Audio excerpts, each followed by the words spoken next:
Hi, my name is Brady Beskeen, and for my final project, I chose to research how to crack an Enigma machine cipher by re-implementing the bomb machine, which was created by Alan Turing to crack Enigma ciphers, and it was used during the war during World War II.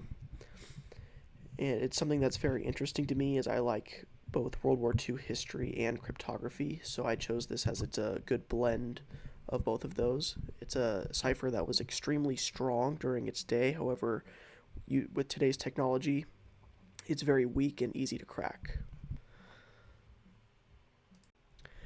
My main goal with this project was to explore the cryptography behind the Enigma machine.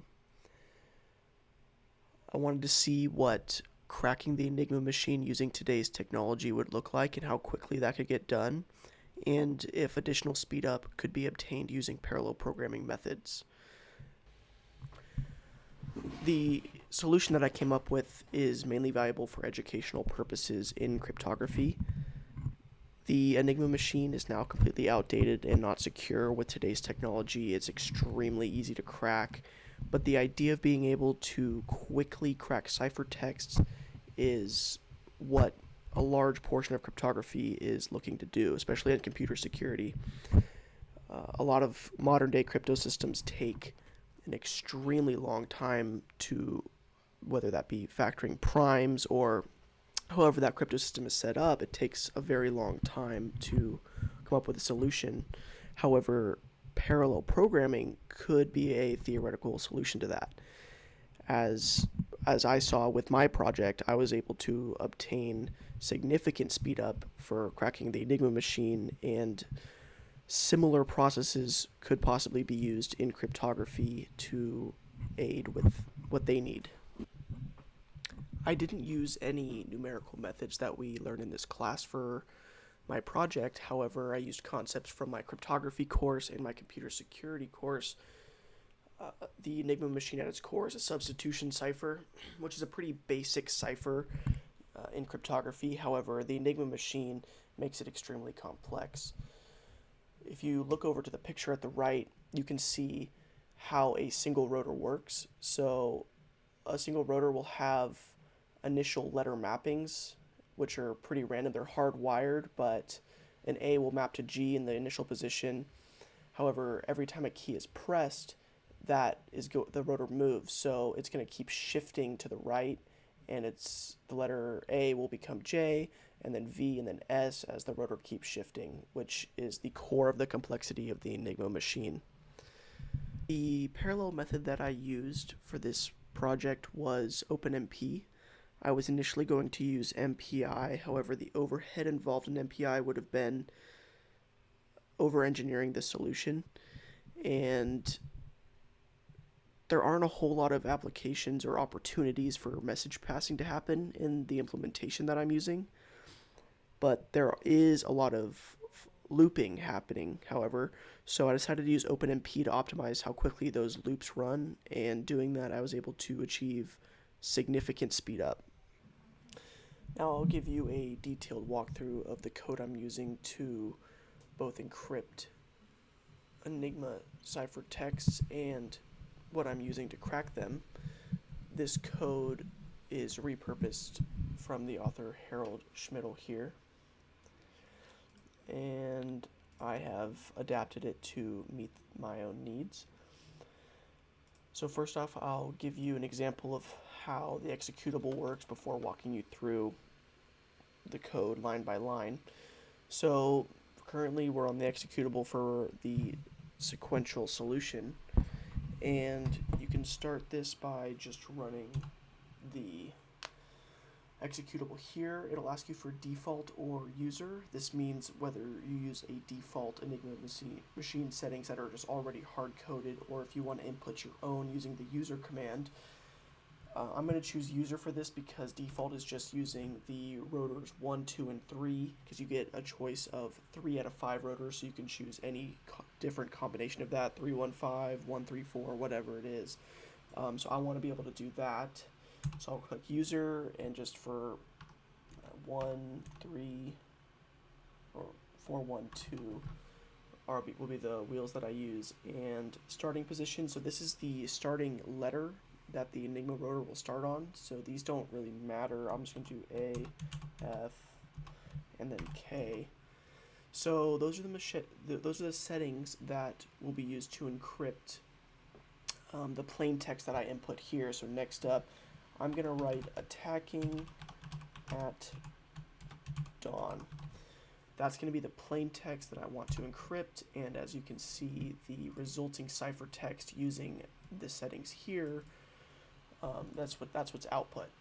So in order to use the decrypting or brute forcing cracking method, you would still run the executable, but then you would add command line arguments. You would add this ciphertext here, and then what's called a crib. And your crib's going to be a guess at the plain text. And this is actually what the cryptographers would do back during World War II, is they would try to guess based off of what the current combination is, like what could a possible output of the plain text be. Since I made it, so I already know what the answer is, I'm just going to write attack. I think that might be part of the ciphertext. So when I run that, it's going to check every single possible wheel combination here. And as you can see, it didn't take a super long time to solve that. The wheels are 4, 1, and 2, and that the starting positions are AFK. And the stecker here is plug board configurations. For the simplicity of this problem, I'm not using any plug board configurations. However, you can see it did check that attack, the crib is still in when D and E are used as plug board configurations. However, that's not the correct answer, so we're not even going to worry about that. But this is the correct answer right here. So it's no plug board configuration, and the starting wheels are correct to what I input up here. I'm going to start on my main function here and just explain as I go along. So the main function is going to start off by checking to see if you want to decrypt or brute force a solution to the ciphertext. And remember, we passed in 2 command line arguments, so that's the check to see if you want to run this case. I'll dive more into how this part works later, but first we're going to start with just creating your own ciphertext when you input a plain text. The first thing that happens is this init params function is called, where you create a struct p here. I'll go in to show you the struct. So the struct params is going to, it just holds what your rotor order is. Rings were used in the Enigma machine for additional encryption, but for the purposes of this project, I just have them set to A, and A. Then it also will store the rotor starting positions, which I input as A, F, and K. And then it also will hold a plug board configuration here, which is mapping of different characters. For example, you see here A is going to be mapped to M and T will be mapped to E. So that's what the params struct is going to hold. So we create an instance of that and pass it into init params. Inside init params, we're going to just do some initial variable declaration, followed by asking the user if they want the default or a custom Enigma settings. If you choose for the default, then it's just going to initialize the rotor orders to 1, 2, and 3, and the positions will be A, and A, and the rings will also be A, and A, but that's going to be the same for when it's custom settings down here too. So if you want custom settings, then it'll ask you for all 3 wheel positions. It'll still initialize the rings to A, and then it'll also ask you for the starting position. So this is where you'd input A, F, and K. The plug board is initialized to nothing because unfortunately I ran into quite a few errors when plug board configurations were present. This is actually an opportunity for scaling in the future. If I wanted to expand on this project, this would be the first thing that I figured out. Just due to time constraints, I wasn't able to solve this problem, but that this is one of the many opportunities for scaling in this project. And finally, the order that you printed out is just going to throw back out what the user put in just to show them what the final settings they input are. So after we've created the settings, this is what's going to be used for the rest of the encryption process. This is when we are going to we're going to go back to cipher here. This is the next function that's called. And we'll go take a look at that. So we're going to do some initializing variables here. These are going to be used later on. So what we're going to do is we're going to take every character in the plain text string, make sure that it's uppercase, and then keep going, looping through the entire string, and then we'll finish it off with a null terminator here. Once we have the uppercase plain text string, we're going to call the enigma function on that. So looking at enigma, what that's going to do is for every string, or for every character in the string, it's going to call this scramble function on it. So the scramble function is where the bulk of the enigma logic actually happens. So we'll take a look at that, and the first thing that scramble's going to do is make sure that it's uppercase and make sure that all of the characters are alphanumeric, so it's actually going to be a valid encoding of the character. Every time an enigma key is pressed, it's going to move the position forward of the rotor. So every time we enter this function, we're just going to immediately move the position up. We also have to have a case here that's going to say if we get past the letter Z, we have to rotate back to A because there's no letters past Z. So that's just a checking case right there. Next up, we are going to see, we have this flag variable here, which is going to determine if we reached the notch on an Enigma rotor. So the notch is placed only once every 26 characters. So for every 26 rotations, if the notch, when the notch comes up, it's going to rotate the rotor to the, that's next to it. So for example, if there are notches on the first and second rotor, if the notch on the first rotor is reached, it'll rotate the second rotor, and if the notch on the second rotor is reached, then the third rotor will be rotated. So that's essentially what we're doing here. We are going to check and see if it's greater than Z, if the position is greater than Z. So that's what this section of code is doing up here, is checking if the second rotor reaches its notch, in which case it'll rotate itself and the third rotor. If the first rotor reached its notch, then it'll rotate the second rotor and itself. Getting past that, the first thing we do with the letter is going to be checking if it has a plug board configuration. So we're not going to have a plug board configuration, but the Enigma machine would check and see if there was a mapping to another character, in which case we're just going to change that based off of the mapping in the plug board array.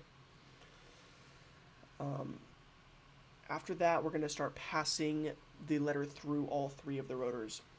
So this is going to loop 3 times for every single one of the rotors, and it's going to encode C based off of the starting rotor position. So we can go up here and actually look at how the rotor wiring here.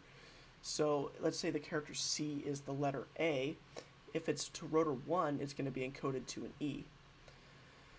So that's what we're going to be doing here. We have another check to make sure it doesn't get past the letter Z, in which case we'll have to reset back to A.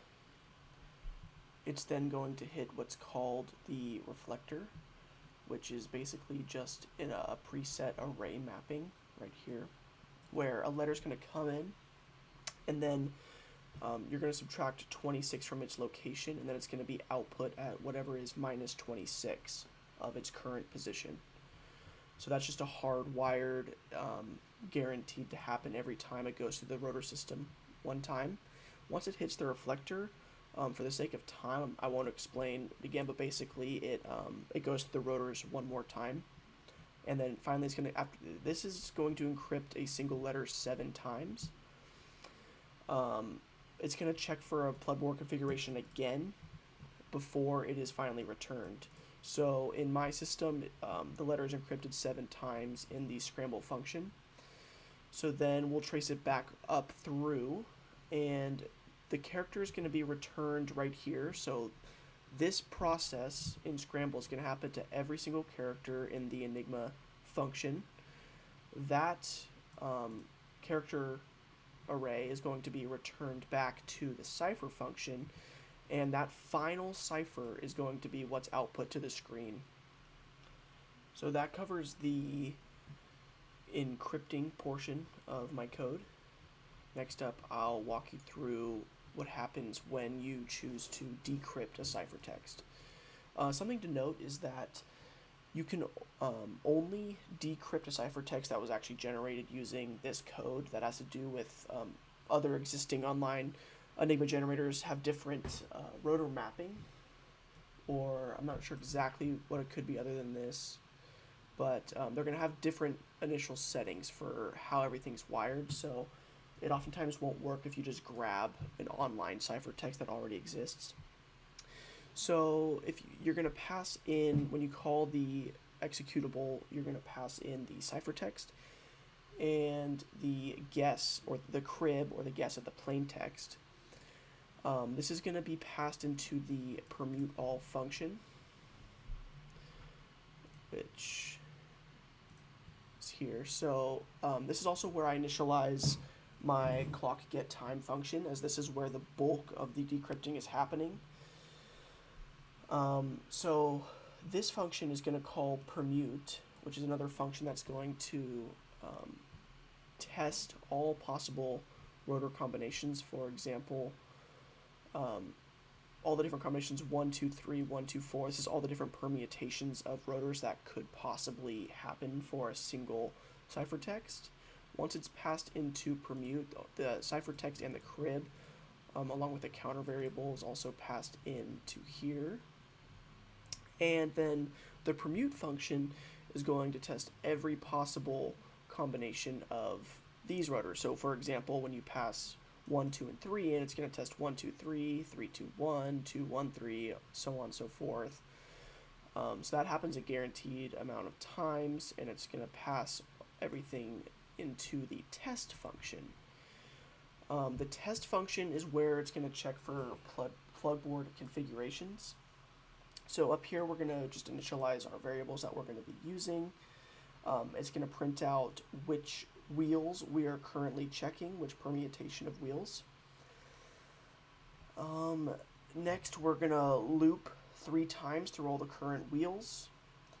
We need to make sure that we are rotating every single time we check a new configuration. So I'll show you the what the rotate function does. The rotate function is where the crib is actually checked against the given ciphertext. So an arbitrary rotor order is initialized here, because we're actually going to come down here and loop through every single possible rotor position where the crib will be checked against the ciphertext. It's going to run the scramble function, which I described earlier, and so essentially it's going to check every single possible combination where the crib would equal the ciphertext. If it finds that for every letter in the ciphertext, then it's going to create a temporary char array and print out what the wheel combination was, along with printing the initial ciphertext with the decoded message. And so bringing that back to how rotate's used in test, first we are just going to check it without plugboard configurations, and we're going to call rotate. Next, we're going to build possible plugboard configurations down here using these nested loops. We're going to call rotate on all of these possible loops. If we find a plugboard configuration where it's valid and we actually get the crib back as a result, then that's a valid configuration that we'll store in our temporary char array. And then we'll move on to try to find if there's another plugboard configuration or not. So once we have found all of the places where the crib exists in the ciphertext and the corresponding plugboard configurations, that's just going to be printed to the screen so the user can see that, and that's done here in Rotate. That's pretty much it for the sequential code portion. Now I will go into how I made this parallel. The parallelization part is where I spent most of my time trying to figure out how to optimally make this parallel. There are so many different loops. It was really hard to try to find out where I was going to get the best speed up with the most accurate results. I initially started off by back here in the test function, I tested if a pragma would work here. It did not. I got no speed up. I kept building it outwards. I did get some speed up on this loop, but inaccurate results. And I figured out the most optimal place for the pragma was here. And with this, I'll demonstrate the run of this.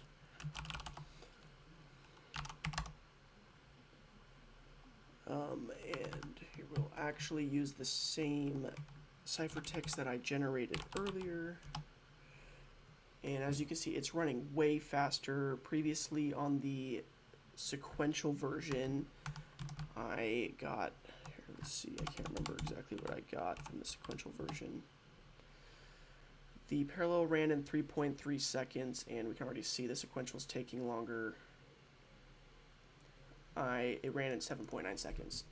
Getting back to the code that I wrote here, I'll demonstrate how the speed up worked and the calculations I did a little bit later, but my thought process going through this was initially, given that when decrypting a ciphertext, most of the work actually happens in the rotate function. However, pragmas wouldn't work with this due to variable dependencies here. It didn't like that I was using a struct as an iterator, so it wouldn't even let me parallelize any of this code here. And also the loop down here is a while loop, and the pragma wouldn't work with the while, so I ended up having to do all of my parallelization here. I did explore a lot of my time was spent doing was exploring if I could make that work in the rotate function, the parallelization, and I will submit this, and you can check out how I kind of went through this. I made quite a few changes to how the code functioned. Unfortunately, I could never get it to accurately work. It does run, but it doesn't output the correct output every single time. I think it might have to do with race conditions that I just wasn't able to solve in the time constraints that I have. So this is opportunity for potential scaling, and I think that this would be the most optimal route to take. Also, if I wanted to do an MPI implementation, this is where I'd want to handle the message passing. So that will be submitted along with my other code. Also, just to verify the results, you can see that in the parallel implementation, I did get the correct wheel order and starting positions along with different potential plugboard configurations. You can see there's a duplicate right here. I think that's also due to a race condition that I'm not sure exactly how to solve, but that is something that exists.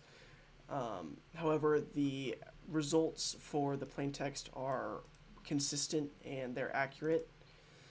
Here, it just has to do with the unknowns in the plugboard configurations, and there is very measurable speed up that exists. Now I'll dive into a little bit of my report where I did all my calculations, measured speed up, etc. I wanted to test this code on different systems. My idea behind that being that I want anybody to be able to run this code regardless of what computer they might have and still see measurable speed up. Any hobbyist at home should be able to grab my code and be able to run this in quick time using OpenMP. So I tested this on the cluster nodes, ECC Linux, and just my personal computer. Here I plotted the sequential and parallel run times of the code on every single system. I'll submit the Excel sheet that I have all the raw data in as well. As you can see on the cluster nodes, the sequential ran way slower on average. The far right column here is just the averages, which I'll just go over those. The parallel ran significantly faster here, given that there are more threads to run on. And on ECC Linux, it was a lot closer a lot of the time, just not as good of performance on ECC Linux. Also, there's quite a bit of traffic on there too, which can sometimes mess up the runtime of my program. Finally, the best speed up that I got was on my personal computer. I have a 6-core hyper-threaded CPU, which performed spectacularly with the parallel program. When calculating omdols for the cluster, I saw that I actually met ideal speed up. Omdols gave me the same number, 2.7, and I've actually graphed that down here to show ideal versus actual. On every single system, I obtained max speed up with my implementation, with the biggest being on my PC, where I have 12 threads to execute on and 82% of my code benefiting from the parallelization and 17.5% remaining sequential. Overall, I'd say the hardest part of this program was figuring out how to make it parallel. The Enigma is a highly specific, detailed machine, and figuring out exactly how to optimize that was extremely challenging.